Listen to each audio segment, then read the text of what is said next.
Nung nakaraang uwi namin ng probinsya, ang naisip naming i-test drive itong Pajero. In fact, nadala pa nga namin to ng Dinggalan Aurora. Pero ngayon, naisipan ko namang dalhin sa probinsya namin yung aking owner type Jeep. Mula kasi nang na-restore to, hindi ko pa to nati-test drive ng malayo.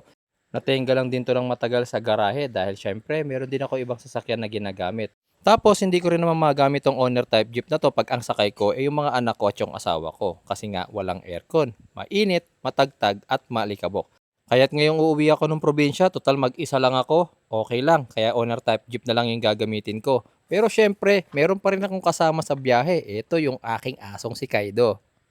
Nung nakaraan kasing uwi ko ng probinsya, hindi ko siya sinama. Kaya pagbalik ko rito sa Maynila, pagdating ko, may sakit na. Kaya eto, sinama ko na lang. Baka magkasakit ulit eh. Sanay na rin namang sumakay ng sasakyan niyang si Kaido. Every time din kasi nalalabas kami, kasama namin siya. Dahil nga bihira ko lang magamit tong owner type jeep na to, wala rin nakakabit to na dashcam. So syempre, bago tayo babiyahe mga bossing, isa sa pinaka-importanting accessory na dapat meron tayo sa sasakyan natin, dashcam. Protection natin yan mga bossing. Dahil sa panahon ngayon, kapag may sasakyan ka, dapat naman talaga naka-dashcam ka na rin. Bukod kasi sa nare-record nito ang buong biyahe natin, syempre ito na rin yung pinaka-evidence natin in case na magkaroon ng aberya sa ating biyahe. Siya nga pala sa mga magtatanong anong klase ng dashcam yung gamit ko, yan yung 70 A810S. Yung product link, ilalagay ko na lang sa video description din sa pin comments para if ever na gusto nyo bumili, click nyo na lang po yung link. Hindi ito ang unang beses na madadala ko ng probinsya tong owner type jeep ko. Actually, nadala ko na rin yan noon. Pero ngayon, ito yung unang beses na madadala ko siya ng probinsya after naming ma-restore. Kaya isasabay na rin natin dyan yung fuel consumption test. Pero yung resulta ng fuel consumption test natin, ihihiwalay ko na lang.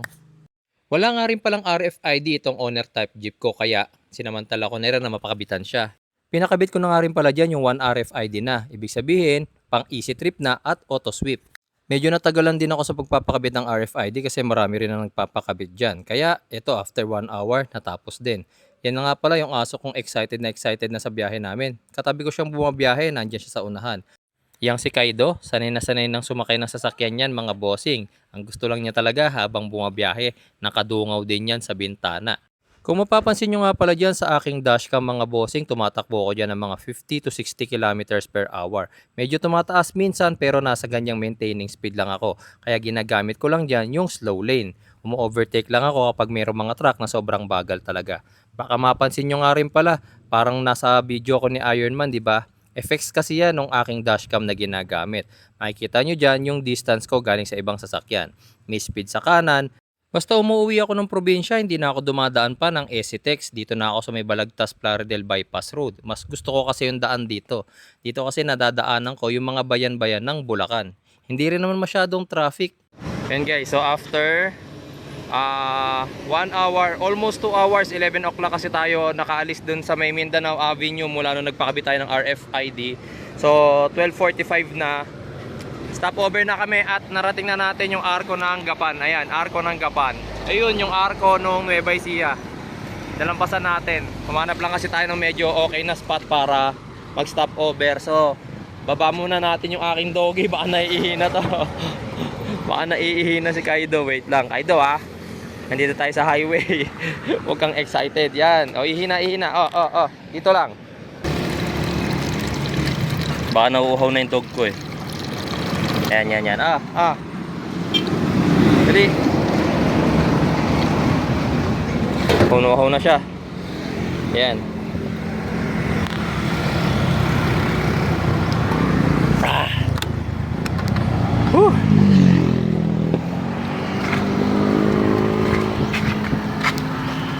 Tapos ka na uminom? Inom ka lang dyan.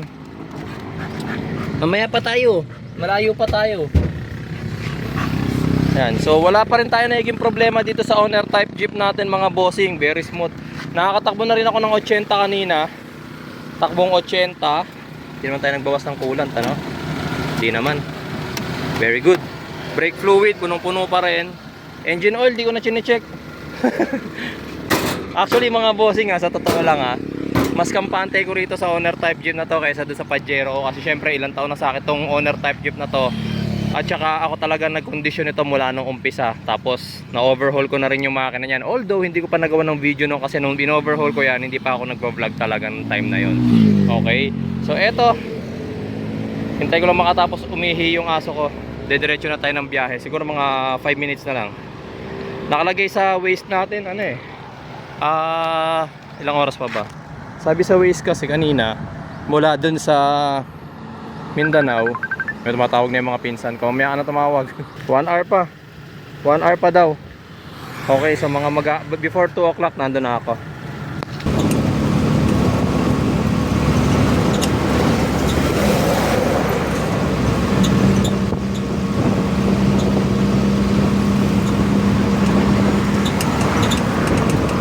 Ayan guys, so nandito na tayo sa probinsya namin. Ito yung bahay namin. Ayan. Yung dog ko. O di ba masaya, first time niya makapunta dito. Yung mga pinsan ko nandun pa. Kaso paano kami tatawid, daming aso. Sa mo, paano may aso ko? May mapaaway yung aso ko rito. Ano? Ayos ba biyahe? Oo. Habang nandito na rin ako sa Nueva Ecija, tumanggap na ako ng mga clients. Mostly, ang mga nagpagawa sa akin dito is mga expander owners. Alam nyo naman yung problema ng mga expander, di ba? Walang auto lock. May mga hidden features yan na ina-unlock pa namin through scanner.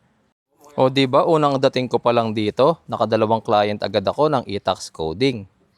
Kahit saan lugar ka talaga nandun, dapat marunong ka sumideline, di ba? So yung ginastos ko ngayon sa gasolina tollgate papunta rito sa probinsya, meron na akong kapalit na kinita. Morning! Dahil nandito tayo sa probinsya, pasyal natin yung aso ko. Ayan, may pupuntahan kami ngayong araw na to.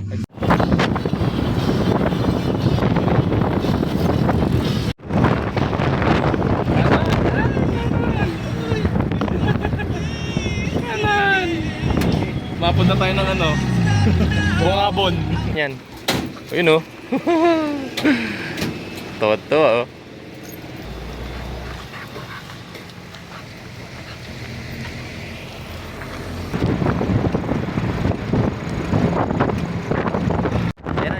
Hindi, yun. Yun, pwede yun. Pwede dun. Oo, dito. Yun o. Mga ATV pa o. Well, ay! Yan, tama yan. Gate 4. Off-roading. Hindi sayad yan. Kaido! Tuwan-tuwa siya oh. Talagang lumalakad siya oh. Kaido! Kaido!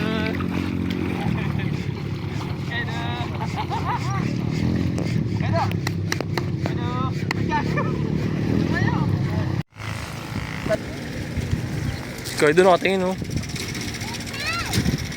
Iwan na siya.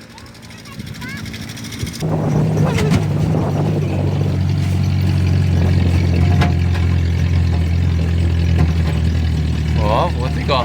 Napakitaan tayo